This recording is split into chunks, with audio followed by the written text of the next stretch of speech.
Okay, so we need to talk about it. Is tourism perpetuating colonialism in places like Hawaii and Puerto Rico? Because I'm in the Hawaiian island of Oahu right now, and I've seen beautiful beaches packed with tourists. But just a few steps away, you see this. And most of the houseless population here in Hawaii is made up by Native Hawaiians. And you also see things like this because some Native Hawaiians believe what's happening today can be traced back to the illegal overthrow by the US and to Native Hawaiians being stripped of their land. Yeah, I'd like to give a shout out to this TikToker for making this video here about the tourism industry in places like Hawaii and Puerto Rico.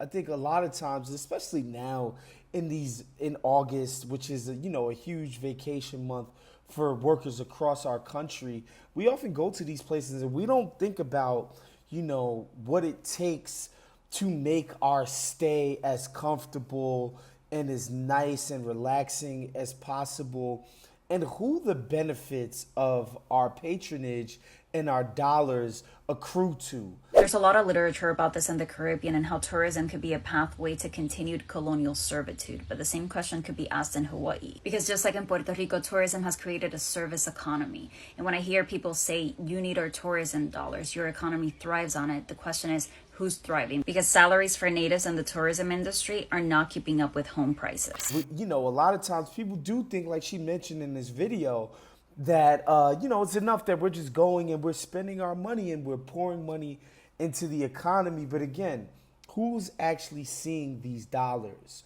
right? And when these places become tourist destinations, they actually price out a lot of the people who were living there in the first place.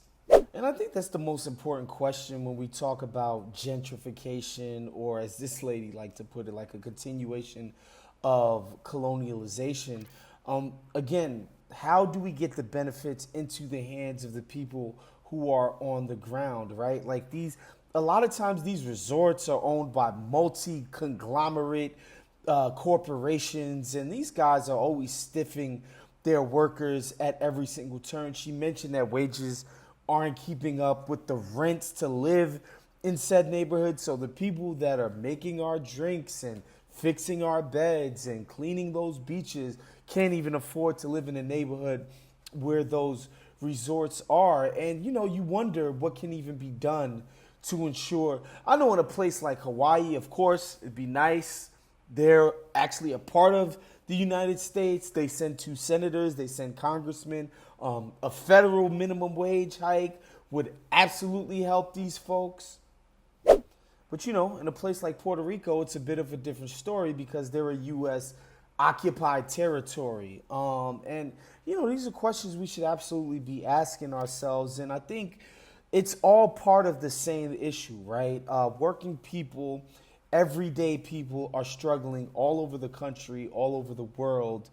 And I think it's on us, the people who are more fortunate, who don't have to deal with the consequences of this stuff, to really think about how we affect these folks' lives and what can be done to make things better. To me, the answer is always the same.